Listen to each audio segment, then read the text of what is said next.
Entonces, ¿qué pasa? Tienes propofol a 1000, tienes remifentanil a 1000, empieza a ser dexmedeto, es bárbaro. Pero ¿qué pasa? Cuando tenemos todo alto y nada bajo, hay que hacer un antihipertensivo, un betabloqueante. Es mi consejo. Yo soy, con el tema de los betabloqueantes, soy muy precavida, ¿no? Porque de golpe con el Remi hay que tener cuidado. Y para mí que hagas casi 0,1 de Remi, it's too much. Nunca, jamás. Entonces, ¿qué te recomiendo? En cirugía bariátrica, y bueno, tengo que hacer una conferencia de obesidad pasado mañana, no sé si es mañana o pasado mañana. Uno de los tips es hacer el gordito dexmedeto desde el principio, ¿sí? Porque todos esos gordos son hipertensos, diabéticos, asmáticos, etcétera, etcétera. Entonces ya con la dexmedeto lo tienes en un nivel de sedación antes de la inducción. Las dosis de propofol y de remifentanil que vas a utilizar van a bajar 30%, y esas crisis hipertensivas que te hacen gordito mala conducta no pasan. Si yo veo que se me hipertensa, cosa que nunca ha ocurrido, descontinúo la dex, o igual eso le va a quedar, y decido si hago el antihipertensivo, betabloqueante o lo que tenga para mí. ¿Sí? Pero bis, anda.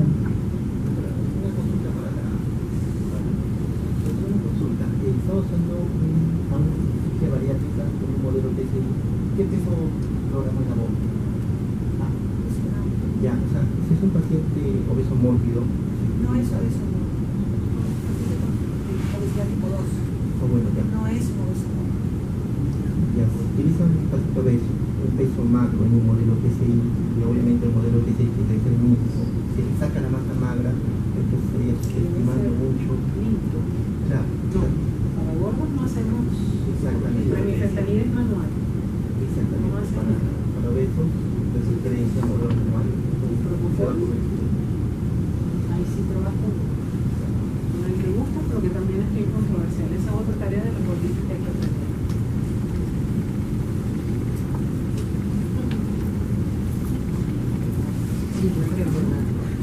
Bueno, si no hay más preguntas, vamos a continuar con la segunda ponencia de la doctora Peregrino.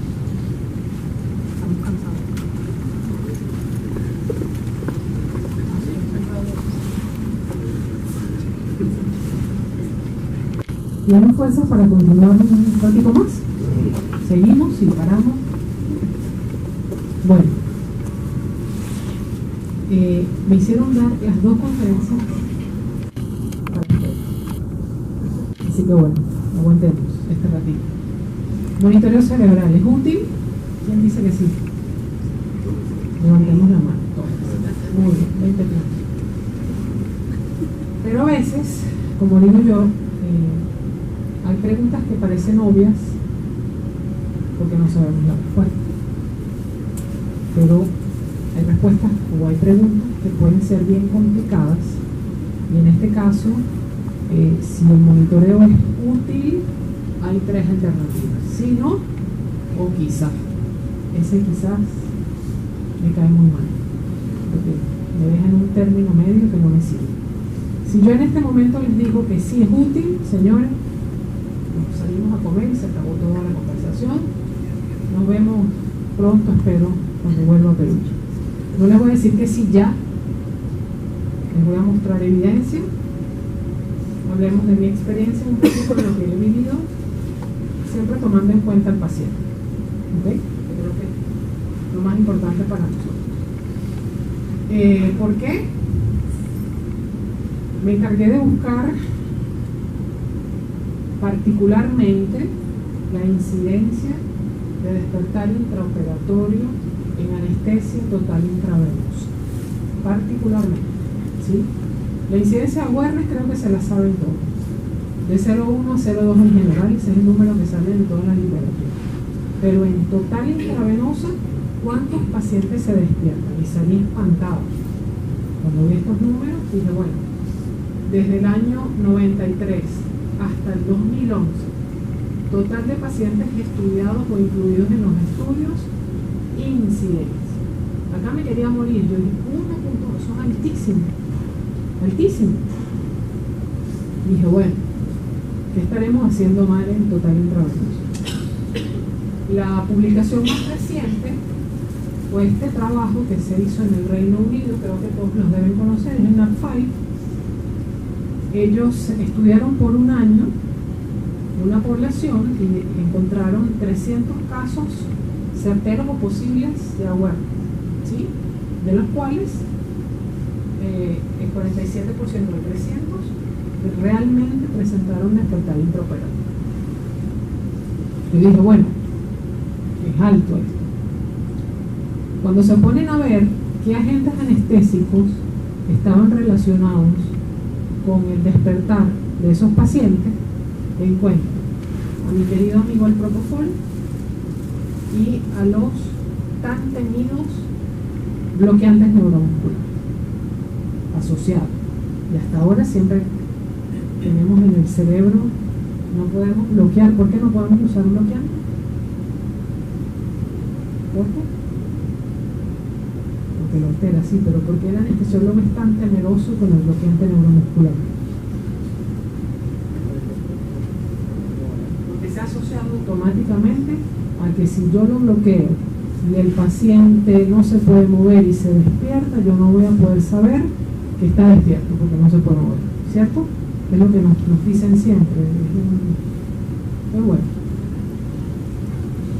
en este NAP5, dentro de los resultados que muestra, se dieron cuenta del grupo que hizo, de los pacientes que recibieron inhalatorio sin bloqueante neuromuscular, con bloqueante neuromuscular, TIVA sin bloqueante neuromuscular, con bloqueante neuromuscular, y nos muestran la incidencia. Mayor incidencia cuando usaban bloqueante neuromuscular. Hasta ahora es lo que se sabe. Después dijeron, bueno, vamos a ver de los anestesiólogos a los que se les presentaron los casos de awareness, ¿quiénes usaron monitor? Gran sorpresa, el Reino Unido no monitoriza. ¿Pueden creer? Un desastre. Entonces, ¿qué se dieron cuenta?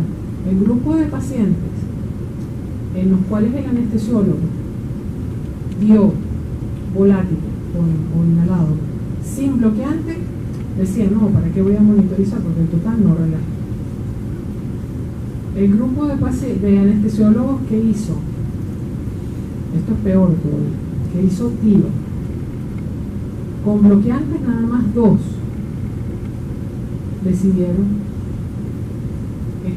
utilizar el monitor. Partiendo de esta data del NAP5,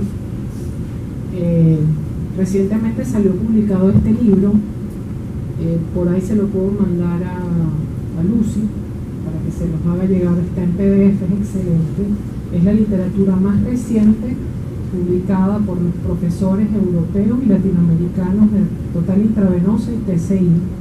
Ellos partiendo del profesor que le tocó hablar de monitoreo en anestesia,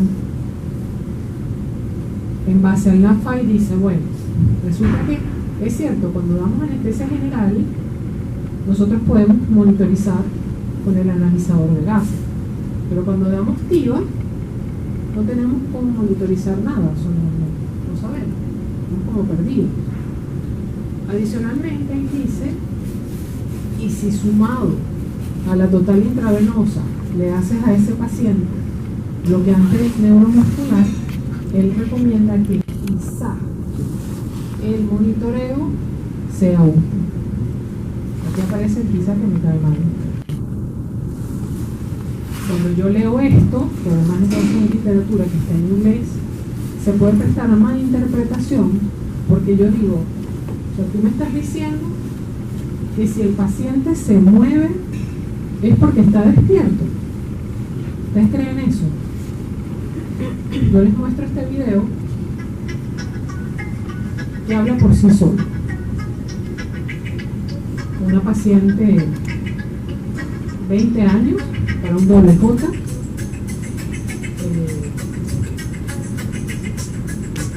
añitos a mí, y le hice un bono a 1000 por hora de propofol. Íbamos a hacer una masa de gallina sin bloqueante neuronal. Entonces quería que la residente viera lo que sucede cuando haces un bono de propofol a toda velocidad con el virus del paciente. Acá estaba haciendo kilo manual, con un par de bombas volumétricas, propofol y remistente. En ese tren creo que llegué a 150 de propofol, una chica que salía 59 kilos menos, unos 50, me acuerdo que era de baja estatura, 150 de propofol, de golpe,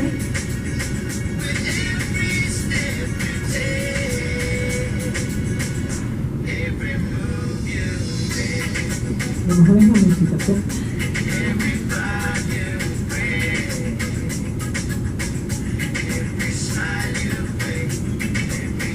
Este es el monitorcito chiquito que tenemos en el hospital. No es el espectro de mi vida, ¿verdad?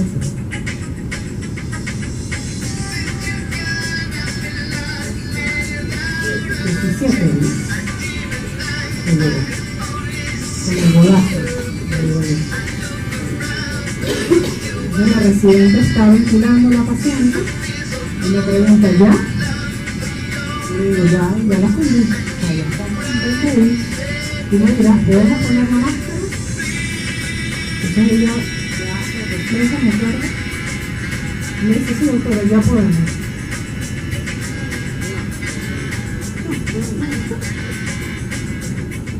Me llegó al día 17. Entonces, no, o sea, cuando leemos una literatura, la moraleja es que hay que saber interpretar lo que leemos y que por el hecho que un paciente se mueva, no quiere decir que ese paciente está escuchando lo que nosotros decimos en quirófano. Es como que me digas, tengo el sevoflurane en 2% en el vaporizador. ¿Se va a mover? Y sí, se puede mover. ¿Va a recordar? No va a recordar nada. Pero a la inversa sucede con el propofol y el VIX. ¿Ok? Entonces, tengamos cuidado con lo que leemos. Adicionalmente, el NAP5 me despliega la manera como ellos o los anestesiólogos hicieron TIVA, usaron TCI, hicieron TIVA manual, hicieron bolos intermitentes, hicieron una mezcla de cosas y está la incidencia de despertar en ese paciente. Y aquí yo veo esto. ¿A ustedes no les parece raro que el grupo de TCI tenga más incidencia de awareness que el resto? Porque yo veo esto y digo, bueno, nadie va a hacer TCI si estos números, jamás y nunca, porque si se despierta más el paciente, se supone que yo hago un TCI y es porque puedo titular mejor, porque puedo predecir las concentraciones plasmáticas, porque voy a ahorrar propofol. El NAP5 me está diciendo todo lo contrario. Entonces, claro, ellos dicen, ahí algo anda mal, y se ponen a analizar qué pasó con NAP5. Bueno, resulta que todos esos pacientes les dieron dosis inapropiadas de propofol, porque era el momento en el que estaban, les hacían anestesia inhalatoria, tenían que trasladarlos a terapia y tenían que hacer el cambio de inhalatorio a intravenoso, dosificaban mal la dosis de propofol, no sabían configurar las bombas, o habían errores humanos, o no dosificaban correctamente el resto de las drogas que administraron, o le ponían la misma tasa a todo el mundo de propofol. Y yo les pregunto, yo peso 50 kilos, cualquiera pesa más que yo, pero la cantidad de propofol que yo preciso es la misma que precisa la doctora. Puede ser que yo les dé una sorpresa y que yo con mis 50 kilos tenga más requerimiento anestésico que cualquier otro que esté en esta sala. ¿Okay? Errores humanos a montones, en total intravenosa, desde que se nos olvida, por ejemplo, descubrirle la mano donde está llegando el propofol. Nos damos cuenta que lo blanco está en el piso y se descontrola. Errores humanos hay muchos. Por eso es que hay que estar muy pendiente. Y por eso es que muchos anestesiólogos son temerosos, porque como hay tantos factores que cuidar y que vigilar, es mejor abrirle el vaporizador y ya fue. O sea, si está dormido no va a pasar nada y tengo como menos cosas que controlar. Esto lo pone uno a pensar y les pregunto, ¿ustedes, acá los presentes, alguno tuvo algún paciente que se despertó y les digo, yo escuché todo? Levante la mano, yo tuve paciente. Y la verdad,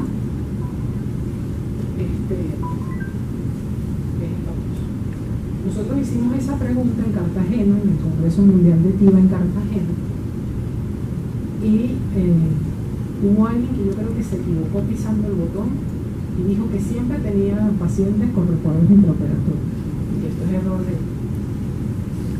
del principiante. Pero fíjense, 51% nos dijo que ocasionalmente tenía, de los casos que hacía contigo, pacientes con acuerdo. Repetimos la encuesta en México en el 2015 y ocasionalmente tengo pacientes con awareness en TIVA. Es importante. Cuando uno lo tiene, uno dice, ¿por qué las cosas malas le pasan a la gente buena? ¿Y qué hacemos con este problema, cierto? Las razones son muchas. Por ejemplo, ya lo que estaba yo explicando, yo puedo tener una paciente con requerimientos anestésicos normales, pero que le estoy administrando dosis que están por debajo de lo que corresponde. ¿Y a qué se puede deber esto? A que yo no sé titular, lo estoy haciendo mal, o no tengo un simulador que me ayude, o la bomba está fallando, o cualquier error humano, o se desconectó y el protocolo bajó la concentración y la paciente se despertó. O puedo tener un paciente de altos requerimientos anestésicos, pero ¿cómo puedo yo saberlo si es la primera vez que se está operando? Y yo lo trato o lo meto dentro de la curva de Gauss, le doy la anestesia que le toca por kilogramo de peso, pero el paciente se me despertó con la TIVA. Puede ser igual por un error humano, o puede ser porque ese paciente tenía una predisposición genética para despertarse. Y al otro extremo vamos cuando tenemos un paciente de bajos requerimientos y vamos a suponer, les pregunto, cirugía de una prostatectomía abierta. Yo no sé cómo serán los urólogos acá, pero en mi país en 5 minutos tengo frasco lleno y el paciente hipotenso. O sea, en 5 minutos me lo desangran cuando están arrancando la próstata. Acá no sé si será igual, pero en 5 minutos de tener 50 de bis, propofol hermoso, espectrograma bellísimo, 70-30 y a correr. ¿Sí? Entonces uno empieza a apagar todo, porque apagas la bomba, apagas o pues cierras el vaporizador, error humano gravísimo, se te va a despertar. Tienes que poner sangre, buscar noradrenalina, compensar al paciente, pero nunca cerrar o apagar la perfusión que estés haciendo del propofol. ¿Okay? Eso es grave. Uno se puede ir bajando y vas bajando y vas bajando, pero tienes que recuperar la volemia, porque si no llega sangre al cerebro vas a tener el electroencefalograma plano. Así que bueno, ¿cómo lo detectamos? Ya lo sabemos. Hay signos clínicos que uno lo puede ver: el paciente está sudoroso, está frío, se pone hipotenso, o tiene lagrimeo, que sucede con mucha frecuencia, sobre todo en la inducción. Uno intubó y puede ser que el paciente empiece a hacer lagrimeo, pupilas dilatadas, o es de estos pacientes que les gusta moverse porque son de altos requerimientos, de gente bloqueantes neuromusculares, o preferimos hacer propofol para no relajar, y es un momento crítico en donde el paciente tiene que estar inmóvil. Y bueno, esto ya se los presenté, cómo podemos usar esta herramienta para cuantificar los signos clínicos de la awareness cómo usamos esta otra para medir la conciencia o la actividad eléctrica bajo anestesia, el rango en el que nos tenemos que manejar, ya esto se los mostré, pero acá es lo que voy y parte de la respuesta o de la pregunta que me hizo la doctora. Esto es estable. Yo puedo tener un paciente estable hemodinámicamente con una relajación adecuada, un TOF de 0, con un BIS alto. ¿Qué hago? Si el BIS está alto, el paciente se despertó. Tengo que aumentar el propofol o el halogenado, ¿cierto? Pero adicionalmente, ¿qué hago yo? Si la frecuencia me lo permite, o sea, si el paciente no tiene 50 de frecuencia, yo no solamente subo el propofol, subo el remifentanilo, porque yo aprovecho la sinergia de los dos. Yo no voy a hacer anestesia basada en propofol. Yo necesito que las dos drogas suban, y así ya uso menos cantidades de cada uno. Si el BIS está normal, me quedo tranquila. Si el BIS baja, me excedí en propofol. ¿Cómo vamos a ver el espectro? ¿De qué color? Azul. Lo vamos a ver. Porque estoy aplanando a todos y no hay ninguna onda dominante. Acá me tengo que bajar con la dosis del propofol y con la dosis del remi, porque está haciéndole sinergia al propofol. Muchas veces pasa esto también. Hay anestesiólogos que me acostumbran a hacer midazolam fraccionado en el transoperatorio y pasa esto, te baja el BIS, pero por la sinergia, ¿sí? Entonces tienes que tener cuidado. Y es evidente porque el paciente está estable hemodinámicamente y de repente te bajó el BIS. ¿Qué hacemos cuando estamos hipertensos y taquicárdicos y ya la doctora no sabía qué más hacer con el pobre paciente? Bueno, si el BIS está alto, primer paso, subir hipnóticos y opioides. Y si no da para más, antihipertensivos con ese paciente. Cuando estamos en BIS normal, pero está hipertenso y taquicárdico, ¿qué quiere decir? ¿O qué le está diciendo a gritos el paciente? Tengo dolor. Tengo el BIS normal, no necesito propofol, pero alíviame el dolor. Entonces hacemos fentanilo, remifentanilo, lo que acostumbra. Y si tengo el paciente hipertenso, taquicárdico, con el BIS bajo, juego, bajo el hipnótico, subo el opioide.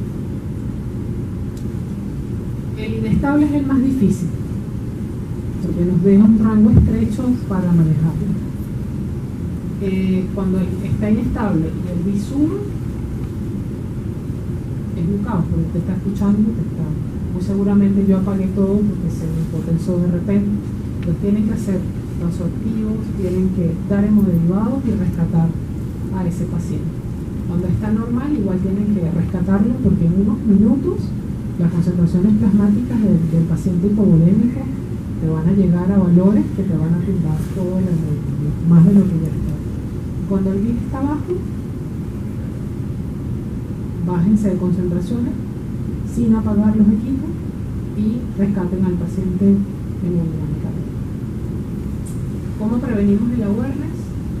Deberían entrenarlo. O sea, las instituciones deberían, o cuando formamos a los anestesiólogos, nosotros deberíamos incluir entrenamiento en PKPD, farmacocinética y farmacodinámica. No que a nuestros 40 años tengamos que ir por la vida aprendiendo la farmacocinética para poder dar TCI como debe ser. Y nos toca, no queda de otra. O que a esta edad tengamos que empezar ahora a revisar todo esto del electroencefalograma, el espectrograma, los colores. Nos deben dar entrenamiento en anestesia, en seguridad, en FIBA. Y nosotros tenemos que saber evaluar al paciente, porque lo vamos a diagnosticar, puede ser antes. El paciente nos puede decir, mira, a mí me durmieron hace un año y yo me escuché todo. Obviamente ese paciente es de alto riesgo. La preparación preoperatoria es adecuada cuando ustedes lo identifican. Asegúrense que todos los equipos funcionen adecuadamente y en el momento de las conexiones que todo esté bien, que no se nos vaya a saltar, que la entrada de propofol y remifentanil sea lo más cerca a la vía periférica, que las llaves de 3 vías estén bien conectadas, Y durante la fase de mantenimiento, vigilancia, uso del TOF para poder titular y poner la dosis que le toca de relajante y no una dosis empírica cuando haga falta. Y hacemos TCI, hacemos criba manual, hacemos lo que tenemos. Si tenemos TCI hay que aprender a usar esa bomba. Si no tenemos, buscamos un par de bombas volumétricas y aprendemos a hacer criba manual con bombas volumétricas. La mayoría de los anestesiólogos, cuando se les pregunta cómo evita el despertar intraoperatorio, en esta encuesta de Cartagena, estaba un poco cerrada, pero el 36% trata de usar todas las herramientas que pueda, hace midazolam, se mantiene en el margen del marco terapéutico, titula con monitor. Cuando repetimos esta encuesta en México, la mayoría decía que con midazolam ya era suficiente, no es así. El monitoreo te ayuda cuando estás haciendo PCI con PROC y con REM. Ahí está un espectro hermoso con una estabilidad increíble. Y bueno, esto no lo digo yo, así está estandarizado en las guías prácticas de seguridad en anestesia. Me mencionan las alarmas, todo lo que ya les hablé, y te dicen que si hacen PIVA con bloqueante neuromuscular, por favor monitoricen. ¿Qué hacemos si nos presenta un caso de verdad? ¿Salimos corriendo? No creo, no podemos salir corriendo. También está estandarizado cómo tratar al paciente con awareness. Son guías que están publicadas. Y el hospital debería tener protocolos de actuación. Pero como les dije al principio, a nosotros no nos gusta preguntar para no tener que escuchar la respuesta del paciente. Pero tenemos que aprender a preguntar. Hacer estas 5 preguntas en lo que el paciente se despierta es muy sencillo, no nos quita tiempo. Y bueno, estamos casi terminando. Rápidamente les voy a mostrar una encuesta que hice, no sé si acá les llegó, yo la mandé pero no sé si la hicieron. El total de encuestados fueron 158. La primera pregunta que yo quería saber por curiosidad era que si los anestesiólogos consideraban que era importante, y evidentemente consideran que es importante. Después pregunté que si disponían del monitor. Un 60% sí, un 40% no tienen monitor. Cuando pregunté cuál utiliza con más frecuencia, el índice biespectral es el más utilizado en un 90%.